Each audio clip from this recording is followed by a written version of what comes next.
প্রদান করো, সেই পুণ্যর প্রভাবে তোমার পিতা মুক্তি লাভ হবে।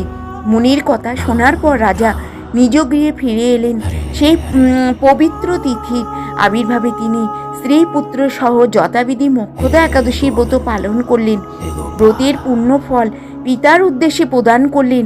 ওই পুণ্যফল দানের সঙ্গে সঙ্গে আকাশ থেকে পুষ্পবৃষ্টি হতে লাগলো।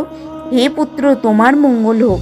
এই বলতে বলতে বৈশাখন রাজার পিতা নরক থেকে মুক্ত হয়ে স্বর্গে গমন করলেন।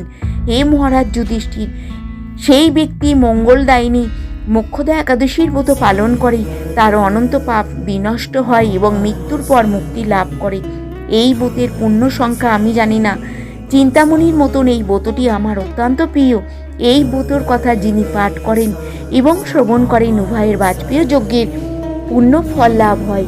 তো আপনাদের সঙ্গে আমি এই মোক্ষদা একাদশীর মাহাত্ম্য